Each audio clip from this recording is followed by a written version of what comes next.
لينتهين أقوام على رفع أبصارهم عند الدعاء في الصلاة في السماء أو لتخطفن أبصارهم. حضرت ابو ہریرہ رضی اللہ عنہ سے روایت ہے، نبی صلی اللہ علیہ وسلم نے فرمایا لوگ نماز کے وقت میں اپنی نگاہیں آسمان کی طرف اٹھانے سے باز آ جائیں، ورنہ ایسا نہ ہو کہ ان کی نگاہوں کو اچک لیا جائے. تو نماز میں اوپر دیکھنا جائز نہیں ہے. چلیں. حدیث نمبر 984 وعن أبي قتادة رضي الله عنه قال رأيت النبي صلى الله عليه وسلم يؤم الناس یؤمنی بھائی یؤم الناس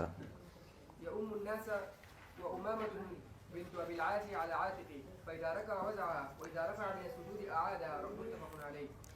حضرت ابو قتادہ فرماتے ہیں کہ میں نے نبی صلی اللہ علیہ وسلم کو دیکھا، لوگوں کی امامت کر رہے تھے اور آپ کی نواسی حضرت زینب کی بیٹی تھی. ابو العاص نبی صلی اللہ علیہ وسلم کے داماد تھے نا، تو ان کی بیٹی حضرت زینب نبی کے کندھوں پر تھیں. جب رکوع کرتے تو ان کو رکھ دیتے اور جب رکوع سے یا سجدے سے اٹھتے تو دوبارہ بٹھا لیتے تھے. متفق علیہ. پوری حدیث اس طرح ہے کہ صحابہ کہتے ہیں ہم نبی کے انتظار میں تھے کہ اچانک ہم نے دیکھا کہ آپ کی نواسی آپ کے کندھوں پہ سوار ہیں. تو آپ صلی اللہ علیہ وسلم نے اسی طرح نماز شروع کرا دی. رکوع میں جاتے ان کو نیچے کر لیتے، جب سجدے سے اٹھتے تو کندھوں پہ بٹھاتے. 4 رکعتیں اس طرح نبی صلی اللہ علیہ وسلم نے پڑھائی ہیں. اب اس حدیث کی تشریح میں مختلف باتیں کہی گئی ہیں کہ نبی کا یہ عام معمول تو نہیں تھا، تو یہ نبی صلی اللہ علیہ وسلم نے کیوں کیا؟ اس کی بڑی وجہ جو علامہ نووی نے بیان کی ہے، جو بہت اقرب الی الفہم ہے، کہ عرب کے دل میں بیٹیوں سے نفرت بہت ہوتی تھی. زندہ دفن کر دینا، اس سے محبت نہ کرنا، غیرت کے خلاف سمجھنا. بیٹوں کو قریب کرتے تھے، بیٹیوں کو دور کرتے تھے. تو یہ پروٹوکول تو نبی نے حضرت حسن اور حسین کو بھی نہیں دیا. اتنا زیادہ پروٹوکول نہ کہ 4 رکعتیں کندھے پہ بٹھا کے نماز پڑھائی ہو. تو بیٹی کو یہ اس لیے دیا کہ تاکہ عربوں کے دل سے بیٹیوں کی نفرت نہیں. بیٹی کی بھی بیٹی ہیں وہ تو بڑی وجہ یہ معلوم ہوتی ہے، ورنہ یہ نبی کا عام معمول نہیں تھا. اور نماز میں آپ صلی اللہ علیہ وسلم نے حرکت سے بھی منع کیا ہے. تو بعض کام ایسے ہیں جو کسی اور حکمت کی وجہ سے آپ صلی اللہ علیہ وسلم نے کیے. اس کی مثال ایسے ہے جیسے نبی صلی اللہ علیہ وسلم نے عہدہ ہمیشہ ان لوگوں کو دیا ہے جو عرب میں پہلے سے سردار تھے، تجربے کار تھے، چاہے وہ بعد میں مسلمان ہوئے ہوں، چاہے انہوں نے زمانے جاہلیت میں اسلام کو بہت زیادہ نقصان ہی کیوں نہ پہنچایا ہو. ہر چیز میں آپ نے لاجک دیکھی نا. دیکھو نبی نے جو سفیر دنیا میں بھیجے ہیں نا، وہ سارے سفیر پرسنالٹی کے لحاظ سے بہت ہی خاندانی تھے. کیونکہ جو سفیر جاتا ہے نمائندہ بن کے، اگر وہ چھوٹے قد کا ہو، بات بلاغت نہ اس میں، تو میسج اچھے طرح سے نہیں جاتا. تو نبی کے ایسے سفیر تھے دنیا میں، جہاں بھی جاتے تھے سارے قد آور تھے، خوبصورت تھے، بہت وجاہت تھی ان کے اندر اور بلاغت تھی ان کے اندر. اسی طرح آپ صلی اللہ علیہ وسلم نے جنگوں میں جو کمانڈر ہمیشہ سے بنایا، تو ان لوگوں کو بنایا جو پہلے سے جن میں یہ صلاحیت تھی. سمجھتے ہو نا؟ حضرت خالد بن ولید کو بنایا، حالانکہ وہ تو اسلام کا کتنا انہوں نے شروع میں نقصان پہنچایا ہے. حضرت بلال کو نہیں بنایا، ظاہر ہے وہ بیچارے غلامی کی زندگی میں وقت گزارا تھا. تو ہر چیز کو اسباب کے ساتھ رکھا گیا ہے کہ بھائی جو دنیا ہے وہ دنیاوی طریقے سے طے ہوگی. لیکن آپ نے بعض دفعہ اس قانون کی مخالفت کی ہے. جیسے آپ صلی اللہ علیہ وسلم نے زید ابن حارثہ کو جنگ کا کمانڈر بنا دیا تھا، حالانکہ وہ پہلے غلام رہے تھے اور اجمی بھی تھے. عرب لوگ اجمیوں کی وہ قبول نہیں کرتے تھے، حضرت اسامہ بن زید رضی اللہ تعالیٰ عنہ کو. تو لیکن یہاں علماء نے نقطہ بیان کیا ہے، عربوں کے دل سے عربیت کا جو خمار ہے نا، اور غلامی، جو غلام پہلے رہ چکا ہو اس کی جو ایک ویلیو عربوں کے دل سے ختم ہوتی ہے، اس کو عصبیت کے توڑ کے لیے آپ نے ایسا کیا ہے. سمجھتے ہو کہ نہیں سمجھتے؟ یعنی عام اصول سے ہٹ کے بعض دفعہ ایک کام کیا جاتا ہے کہ اس میں کوئی دوسری حکمت اور دوسری مصلحت ہوتی ہے. تو وہ تو اجمی بھی تھے، باہر سے غلام بن کے آئے تھے. تو آپ صلی اللہ علیہ وسلم نے یہ کرنے کے لیے تاکہ انسانیت کے رشتے میں سب کو کیا سمجھا جائے، برابر سمجھا جائے. یہ نہ سمجھا جائے کہ کسی شخص نے پہلے غلامی کی زندگی گزاری ہے اب وہ آزاد ہو گیا، یا اس کے والد نے غلامی کی زندگی گزاری اب وہ الگ، تو نسلیں اس کی بس اب وہ ہمیشہ کے لیے وہ چھاپ لگ گئی ہے ان کے اوپر. تو یہ مصلحت تھی، نبی صلی اللہ علیہ وسلم نے بعض کام ایسے مصلحتاً کیے ہیں. لیکن نارملی آپ نے جو عام اصول ملتا ہے ہمیں احادیث میں، وہ اصول یہی ملتا ہے کہ آپ صلی اللہ علیہ وسلم نے خیال رکھا ہے اس بات کا کہ کون اس کے لائق ہے، کس پہ لوگ زیادہ جمع ہو سکتے ہیں. تبھی تو آپ نے فرمایا الائمۃ من قریش، جو بھی خلیفہ بنے گا مسلمانوں کا وہ قریش میں سے ہوگا. وجہ اس کی یہ تھی کہ قریش کی فضیلت کے سب لوگ قائل تھے. دیکھو کسی کو امیر بنایا جاتا ہے نا، اس میں یہ بھی دیکھی جاتی ہے یہ بات کہ لوگ اس کو کتنا فالو کریں گے. لوگوں کے مزاج کو بھی دیکھا جاتا ہے نا. ایک آدمی نیک بھی ہے, صلاحیت بھی ہے, لیکن آپ کو پتہ ہے لوگ اس پہ جمع ہی نہیں ہوں گے, کسی بھی وجہ سے نہیں ہوں گے, تو اس کو امیر نہیں بنایا جاتا. ایک آدمی ایسے جس میں صلاحیت کم ہے لیکن اس میں لوگوں کو جوڑنے کی صلاحیت زیادہ ہے, پتہ ہے کہ سب اس پر متفق ہو جائیں گے, تو چلو نااہل ہے لیکن متفق تو ہو جائیں گے نا اس پہ سب لوگ. تو یہ سب چیزیں دیکھی جاتی ہیں. تو نبی کی سیرت میں ہمیں ان تمام پہلوؤں کا تذکرہ ملتا ہے کہ جس وقت جس چیز کو مصلحت کے لحاظ سے مناسب سمجھا اس وقت آپ نے وہ کام کیا ہے. تو یہاں بھی ایسا ہی تھا, کیونکہ نبی کا پھر جیسے انتقال ہوا تو اختلاف ہو گیا کہ بھئی بعض نے کہا کہ یہ ان کے امیر جو ہے نا یہ اسامہ بن زید ہیں, ہم ان کی قیادت میں نہیں لڑیں گے. بعض صحابہ نے یہ کہا, ایسا ہی ہوا نا, اختلاف ہو گیا کہ بھئی یہ تو نبی نے امیر بنائے تھے لیکن اب نبی دنیا سے جا چکے ہیں تو ہم ان کی کیسے امارت قبول کر لیں. ظاہر ہے ان کے ذہن میں ایک بات تھی کہ ان کے والد غلام رہے ہیں اور باہر سے لائے گئے ہیں تو یہ نہیں. لیکن ابو بکر رضی اللہ تعالیٰ عنہ اڑ گئے, انہوں نے کہا کہ نبی نے جس کو امیر بنایا یہ ہو ہی نہیں سکتا, ابو بکر زندہ اور اس کے علاوہ میں کسی کو امیر بنا دوں, جس نے لڑنا ہے ان کی قیادت میں لڑے, نہیں لڑنا ہے نہیں لڑے. تو وہ مصلحت تھی کہ بھئی یہ عربی عجمی کا فرق کیا کرنا ہے, ختم کرنا ہے. تبھی صحابہ کرام نے بعد میں حضرت سلمان فارسی کو جنگوں میں کمانڈر بنایا ہے, حالانکہ وہ فارس تھے.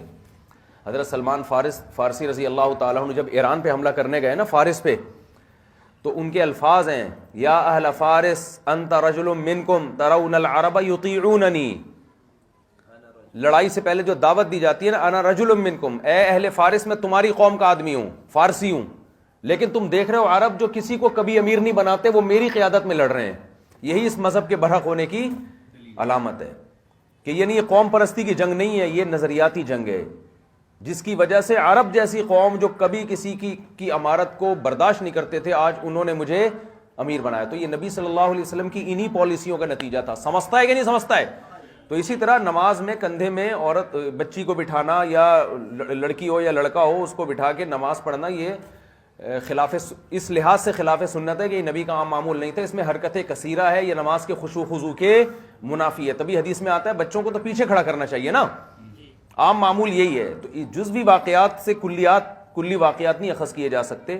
تو اس کی حکمت تھی وہ یہی تھی کہ یہ کام آپ نے کسی خاص مصلحت سے کیا, اور مصلحت کیا تھی کہ بیٹیوں کی نفرت عربوں کے دل سے نکالنا. سمجھتا, کیونکہ اس سے زیادہ عزت دینا ممکن نہیں ہے کہ امام سید الانبیاء مصلی پہ کندھے پہ بٹھا کے نماز پڑھیں. یار کتنی بڑی بات ہے, اس سے زیادہ تو عزت ممکن نہیں ہے کسی کو پروٹوکول دینا.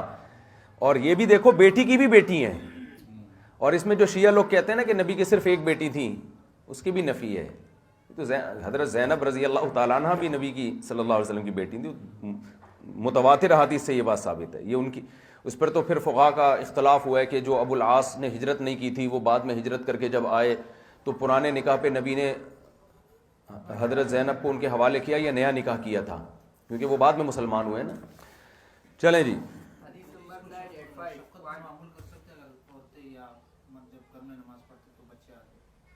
ہاں تو یہ بھی ہو سکتا ہے. اس کا بھی مقصد ہو کہ بھئی خواتین کے پاس بچے آتے ہیں نمازوں میں, وہ کتنا تنگ ہوتی ہیں, کہتے کم بخت پیدا ہی نہ ہوتے تو اچھا تھا, نماز نہیں پڑھنے دے رہے. تو ان کو بھی تعلیم ہے اس میں کہ نبی صلی اللہ علیہ وسلم جب سید الانبیاء ہو کے بچے کو اتنی عزت دے رہے ہیں تو ماں کو چاہیے کہ یہ نہ کرے, بد دعائیں نہ دے بچے کو. بچے ہمیں تو یار اچھا لگتا ہے, میں تو نماز پڑھ رہا ہوں, میری چھوٹی بچی یا کوئی بچہ آ جائے نماز میں کلابازیاں کھائے کندھے پہ بیٹھ جائے تو ہمیں تو نماز میں مزہ آنا شروع ہو جاتا ہے, اور اللہ کی محبت بڑھتی ہے. حقیقت بتا رہا ہوں میں, اور اللہ کی محبت بڑھتی ہے. یار اللہ نے کیسا یعنی یہ انعام دیا ہے, کیسی نعمتیں دی ہیں, گھر میں رونق دی ہے.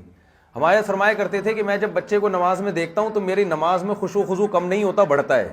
حضرت فرماتے تھے. سمجھتا ہے کہ نہیں سمجھتا ہے؟ تو اس کے لیے کھوپڑی ہونی چاہیے, ذوق ہونا چاہیے. بد ذوق آدمی کو دنیا میں کسی چیز میں, تو بچہ کندھے پہ آ کے بیٹھ جائے, بچی بیٹھ جائے آ کے, اٹھنے نہ دے, وہ اپنے مستی میں. سجدے میں آ کے بچے نماز شروع کر دیتے ہیں آپ کے ساتھ, سر یوں کر کے عجیب سا ٹکایا, تو کولے جو ہے نا آسمان پہ اٹھائے ہوئے ہوتے ہیں انہوں نے, آپ یہ والی انگلی اٹھا رہے, وہ یہ والی اٹھانا شروع کر دیتے ہیں. ہم جب سلام پھیرتے ہیں نا السلام علیکم, تو بچہ پہلے الٹا سلام پھیرتا ہے, ادھر کو پھیرتا ہے. یہ چیزوں سے میری نماز میں تو کم از کم خشوع بڑھتا ہے, آپ کا مجھے پتہ نہیں, مجھے تو اور زیادہ مزہ آتا ہے نماز میں. چلو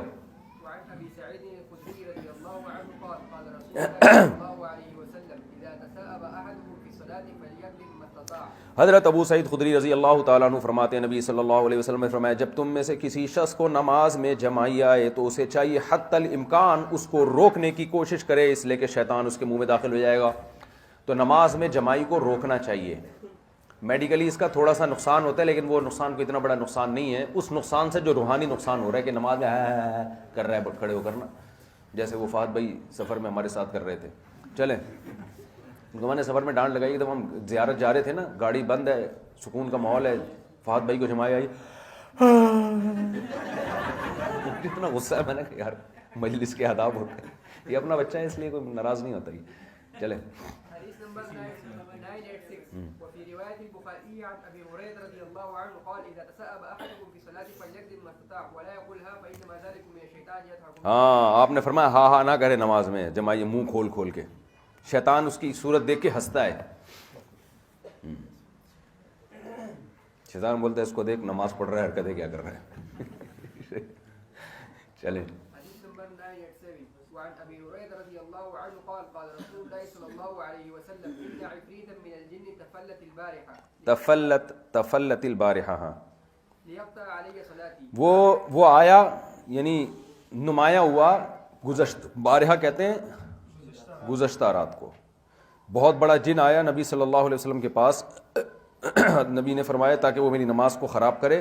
اللہ نے مجھے اس پہ قدرت دی, میں نے اس کو پکڑ لیا اور میں نے ارادہ کیا کہ میں اس کو مسجد کے کسی ستون سے باندھ دوں گا تاکہ تم سب اس کو صبح دیکھو. لیکن مجھے سلیمان علیہ السلام کی وہ دعا یاد آئی جس میں انہوں نے کہا کہ ربی حب لی ملکا لا ینبغی لأحد من بعدی, اللہ ایسی حکومت چاہیے میرے بعد کسی کو بھی نہ ملے. وہ تو اس میں جنات پر بھی حکومت تھی نا, تو مجھے وہ دعا یاد آئی, لہذا میں نے اس کو چھوڑ دیا.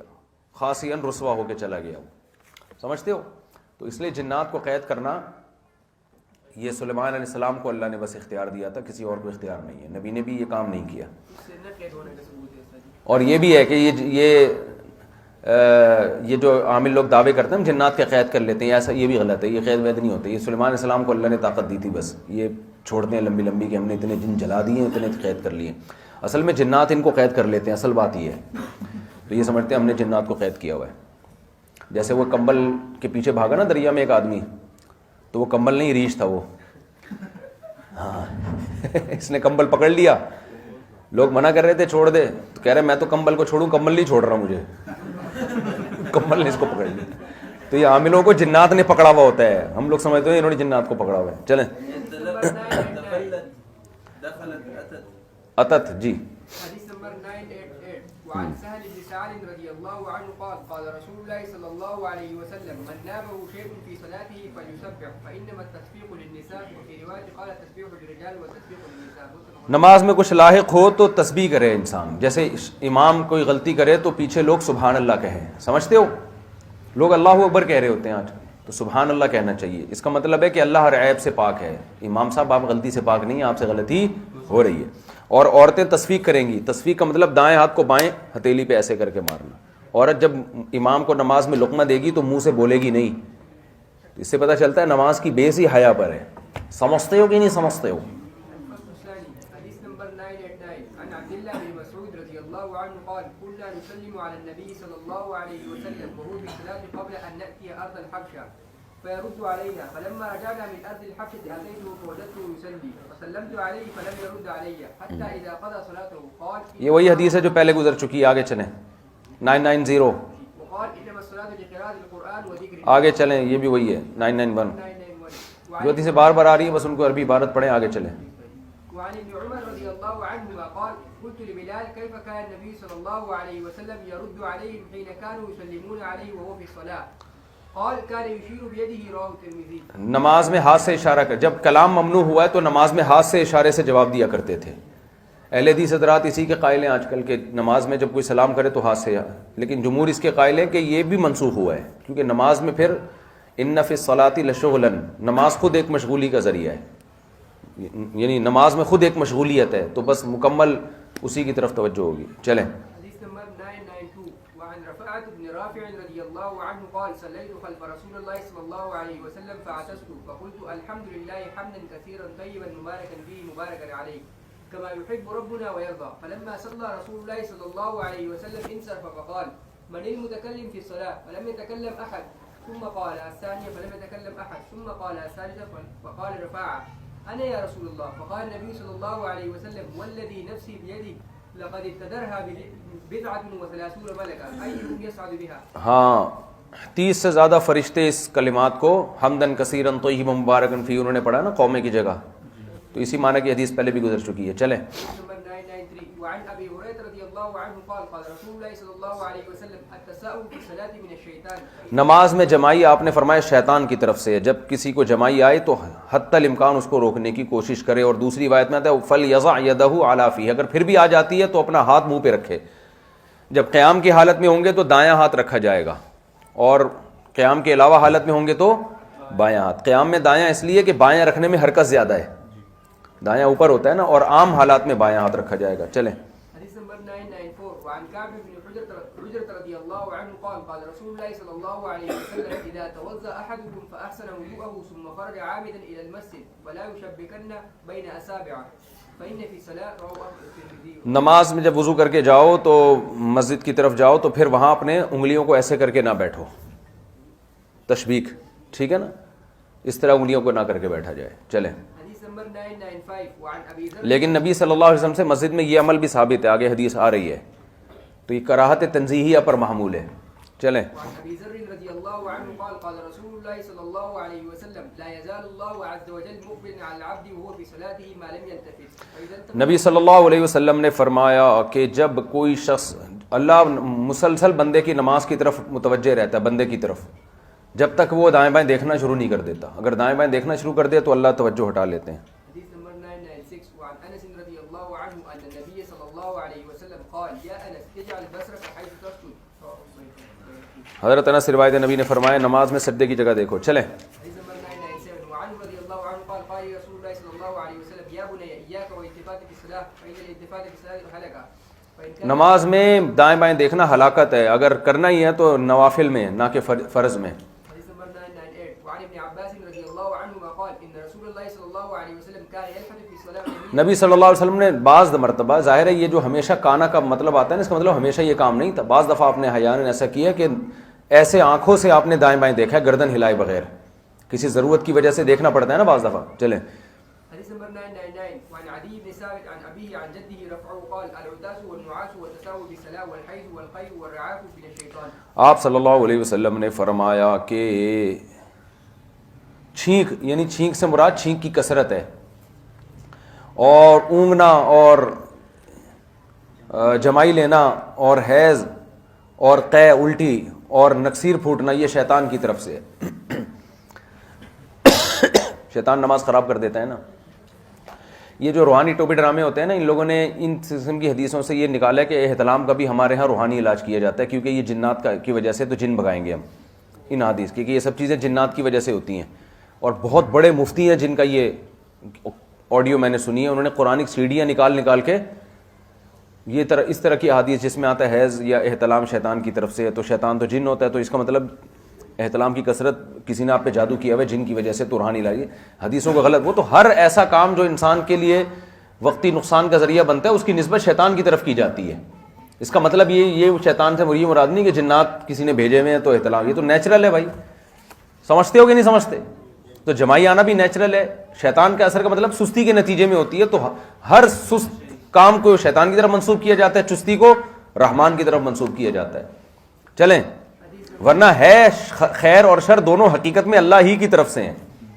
چلیں حديث نمبر 1000 وعن مطرف بن عبد الله بن شخير وعن أبيه رضي الله عنه قال أتيت النبي صلى الله عليه وسلم وهو يصلي ولجوفه أديث كأديث المرجل يعني حضرت مطرف ابن عبداللہ فرماتے ہیں اپنے والد سے کہ میں نبی کے پاس آیا، آپ نماز پڑھ رہے تھے، آپ کے سینے سے رونے کی ایسے آواز آ رہی تھی جیسے ہانڈی کے کھولنے کی آواز ہوتی ہے.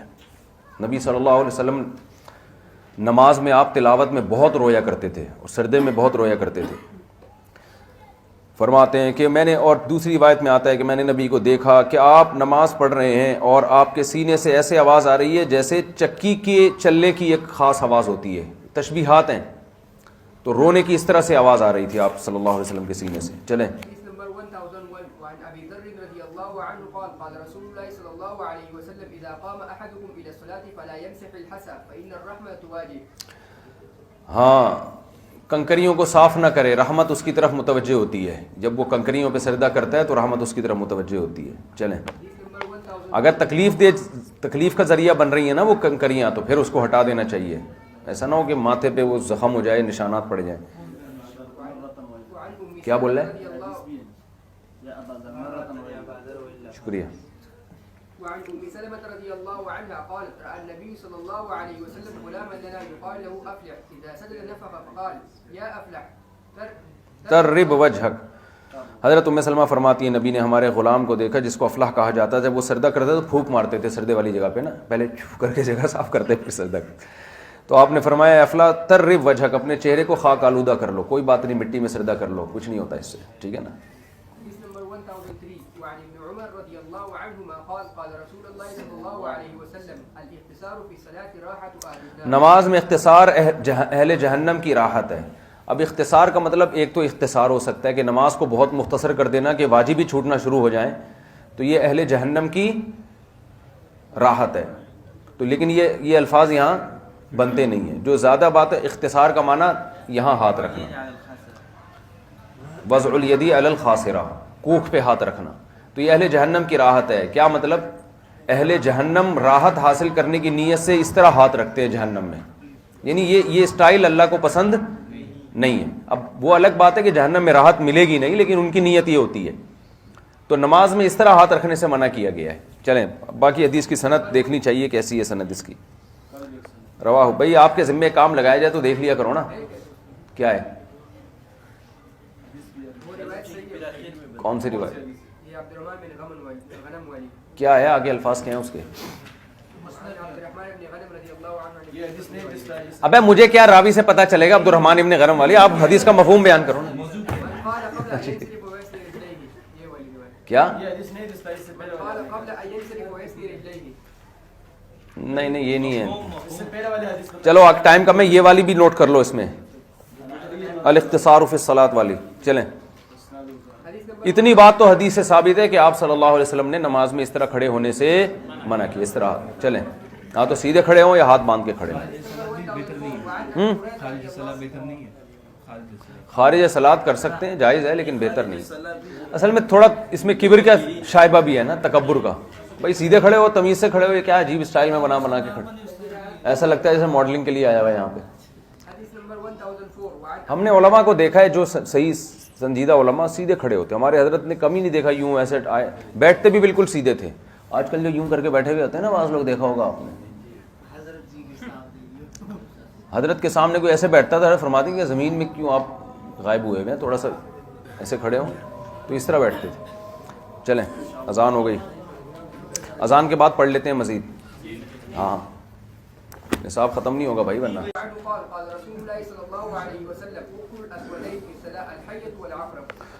جی ہاں, نبی صلی اللہ علیہ وسلم نے فرمایا 2 سیاہ چیزوں کو نماز میں قتل کر دو, ایک سانپ اور ایک بچھو. سانپ یا بچھو نماز میں نظر آئے تو ان کو قتل کر دیا جائے گا. اور اگر حرکت قلیلہ کے ساتھ قتل کی ہے تو جہاں سے نماز چھوڑی وہیں سے شروع کر سکتے ہیں. زیادہ حرکت کی ہے تو نماز دوبارہ سے شروع کر دیں, لیکن دونوں کو مار ضرور دیں آپ کائنڈلی.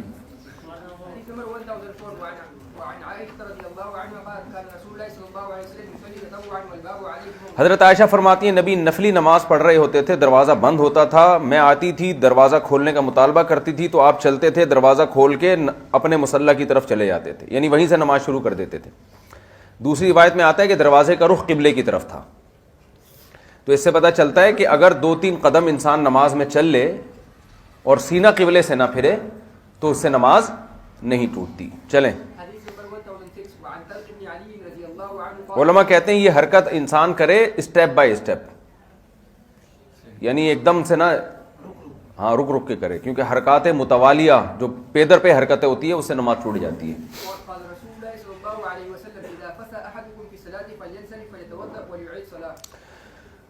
نبی صلی اللہ علیہ وسلم سے روایت ہے کہ جب کسی کو نماز میں ہوا خارج ہو جائے تو اسے چاہیے کہ وہ لوٹے, وضو کرے اور نماز لوٹائے.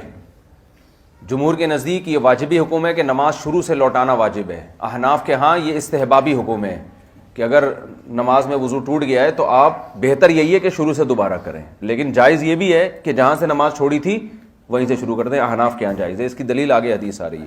چلے وعن عائشة رضي الله عنها أنها قالت قال النبي صلى الله عليه وسلم إذا أحدث أحدكم في صلاته فليأخذ بأنفه ثم ينصرف. جب کسی کو نماز میں حدث لاحق ہو تو وہ اپنی ناک کو پکڑ کے باہر نکل آئے. ناک کو پکڑ کے اس لیے باہر نکلے تاکہ لوگ یہ سمجھیں کہ نکسیر پھوٹی ہے, کیونکہ لوگوں سے اس چیز کو چھپانا چاہیے نا کہ آپ کی ہوا خارج ہوئی ہے. لوگ بولیں گے کیوں جا رہا ہے بھائی, کیا ہو گیا, تو ناک پہ کرو تاکہ لوگ سمجھیں کہ شاید ناک میں کوئی مسئلہ ہو گیا. تو یہ توریہ کہلائے گا نا, یہ عمل توریہ کہلائے گا. پھر بھی کوئی تفصیل پوچھتا ہے تو بولے میری ناک ہے, تیرے ساتھ مسئلہ کیا ہے؟ ناک میری ہے, میں یہاں سے پکڑوں یہاں سے پکڑوں. چلیں چلیں حدیث نمبر 1.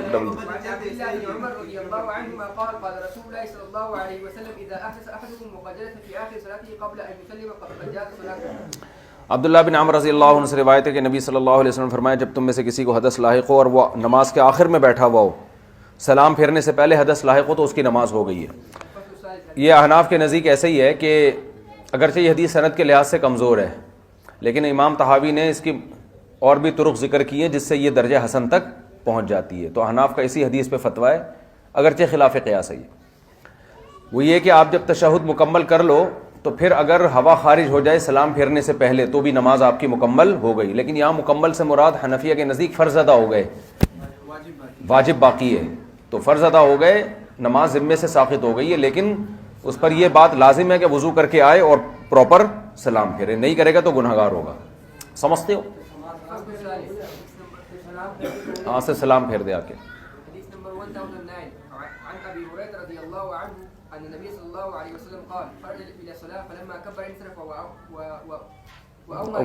ان کما کنتم. حضرت ابو ہریرہ سے روایت ہے نبی صلی اللہ علیہ وسلم نماز کے لیے نکلے, جب تکبیر ہوئی, تکبیر سے یہاں مراد اقامت ہوئی, تو آپ واپس جانے لگے اور صحابہ کو اشارہ کیا کہ وہیں کھڑے رہو صفوں میں جیسے تم ہو. پھر آپ آئے اور آپ نے غسل کیا, پھر نماز کے لیے آئے اور آپ کے بالوں سے پانی ٹپک رہا تھا. پھر آپ نے نماز پڑھائی اور فرمایا مجھے جنابت کا غسل لاحق تھا اور میں غسل کرنا بھول گیا. بخاری مسلم کی حدیث میں زیادہ وضاحت ہے, اس میں آتا ہے کہ یا ایھا الناس انما انا بشر مثلکم انسا کما تنسون. لوگوں میں تمہاری طرح کا انسان ہوں, ایسے ہی بھولتا ہوں جیسے تم بھولتے ہو. تو مجھ پہ غسل فرض ہے, میں غسل کرنا بھول گیا ہوں. چلیں حدیث نمبر 1011 وعن جابر رضی اللہ عنہ قال كنت اصلي الظهر مع رسول الله صلى الله عليه وسلم فاخذ قبضه من الحسن لتبرد في کفی اضعها لجبهتي اسجد عليها لشدة الحر. حضرت جابر رضی اللہ تعالیٰ عنہ فرماتے ہیں میں نبی کے ساتھ ظہر کی نماز پڑھتا تھا, میں کنکریاں اپنی مٹھی میں لیتا تھا تھوڑی دیر بند کر کے تاکہ وہ ٹھنڈی ہو جائیں, کہ بہت گرم ہوتی تھی, تاکہ وہ ٹھنڈی ہو جائیں. پھر میں سردے کی جگہ پہ رکھ کے ان پہ سجدہ کیا کرتا تھا. یعنی زمین بہت گرم ہوتی تھی, مدینہ کی گرمی تو مشہور ہے, اس پہ سجدہ نہیں کیا جاتا تھا. تو میں پہلے سے یہ انتظام کرتا تھا. کیسی ٹینشنوں میں ان لوگوں نے نمازیں پڑھی, اور ہم دیکھو ایئر کنڈیشن کمروں میں بیٹھ کے کارپیٹ اور قالینوں پہ سجدے کر رہے ہوتے ہیں. نہیں, یہ اس سے ثابت نہیں ہے. وہ شیعہ لوگ جو کرتے ہیں وہ کربلا کو کچھ مقدس سمجھ کے کرتے ہیں. چلیں وعن ابي الدرداء رضي الله عنه قال قام رسول الله صلى الله عليه وسلم يصلي فسمعناه يقول اعوذ بالله منك ثم قال العنك بعد الله ثلاثا وبسط يده كانه يتناول شيئا. حضرت ابو درداء فرماتے ہیں نبی صلی اللہ علیہ وسلم نماز کے لیے کھڑے ہوئے, ہم نے دیکھا آپ کہہ رہے ہیں اعوذ باللہ منک, میں تجھ سے اللہ کی پناہ مانگتا ہوں. پھر آپ نے فرمایا میں تجھ پر لعنت بھیجتا ہوں اللہ کی لعنت کے ساتھ. 3 دفعہ آپ نے کہا. پھر اپنے ہاتھ کو ایسے آگے پھیلائے جیسے آپ کچھ پکڑ رہے ہوں. جب آپ نماز سے فارغ ہوئے تو ہم نے عرض کیا یا رسول اللہ, ہم نے اس سے پہلے یہ بات آپ سے کبھی نہیں سنی. آپ نے فرمایا کہ اللہ کا دشمن ابلیس وہ ایک آگ کے شعلے کے ساتھ آیا تاکہ وہ میرے چہرے پہ ڈال دے. تو میں نے یہ دعا مانگی اعوذ باللہ من کا 3 دفعہ. پھر میں نے کہا اللہ کی لعنت ہو تجھ پر, تو پھر بھی پیچھے نہیں ہٹا. ثم اردت ان آخذہ, پھر میں نے ارادہ کیا کہ میں اس کو پکڑ لوں. تو واللہ لولا دعوت اخینا سلیمان, اگر سلیمان کی دعا مجھے یاد نہ ہوتی تو میں اس کو باندھ دیتا اور صبح مدینہ کے بچے اس کے ساتھ کھیل رہے ہوتے. سمجھتے ہو؟ سلیمان علیہ السلام کی دعوت کی وجہ سے میں نے اس کو چھوڑ دیا. اچھا, جنات کے ساتھ پرابلم پتہ ہے کیا ہے؟ جب آپ ان سے ڈرو گے تو آپ پہ حاوی ہوں گے, اور جب آپ ان کو پکڑنے کی کوشش کرو تو بھاگ جائیں گے. جیسے نبی صلی اللہ علیہ وسلم کے نے ایسے باقاعدہ اس کو پکڑنے کی کوشش کی نا. تو میں نے بھی جنات سے واسطہ پڑا جن لوگوں پہ سچی مچی کا جن آیا ہوا ہے. تو اگر وہ دھمکیاں میرے کو دھمکیاں دے رہا تھا جناب, میں نے کہا تیری ایسی کی تیسی, دیکھتے ہیں کیا کر لے گا تو. تو جنات پہ آپ سوار ہو جاؤ تو پھر وہ آپ پہ سوار نہیں ہوتے. بس لگاؤ کھینچ کے. جو مریض ہے نا جس پہ واقعی جن آیا ہوا ہے, کوئی نفسیاتی مسئلہ نہ ہو, اس کے ساتھ خام خامے پڑایا جائے گا. تو وہ آپ سے بات کر رہا ہو, آپ ڈرو نہیں, بھاگو نہیں, پیار محبت سے نہیں یار. تو چھوڑا یار. تو یہ سارا دن خاموش رہتا ہے اس وقت, پتہ نہیں کیوں اس کو درمیان میں کیا اس کو بس کیا کریں یار. مجھے اس پہ شبہ ہے، یہ جنی تو نہیں ہے کہیں، اس پہ شبہ ہے، کبھی کبھار لگتا ہے اس کے حسن کو دیکھ کے لگتا ہے کہ اس کا جنات سے کوئی تعلق ہے. چلے حدیث نمبر 1013 وعن نهر جنات کا مسٹر ورلڈ ہے، یہ جنات کی مس ورلڈ ہے، یہ مس ٹریل. ایسی مذاق کر رہا ہوں یار، آپ تو اندھیرے میں نظر آتے ہو الحمدللہ، ایسا نہیں ہے. چلیں وعن نافع مس جن. چلیں وعن نافع قال إن عبد الله بن عمر مر على رجل وهو يصلي فسلم عليه فرد رجل كلاما فرجع عليه عبد الله بن عمر فقال فسلم أحد وهو يصلي فيتكلم ويشير بيده. چلیں ہاتھ سے اشارہ کرے، جواب نہ دیں زبان سے، بس چلو ٹھیک ہے.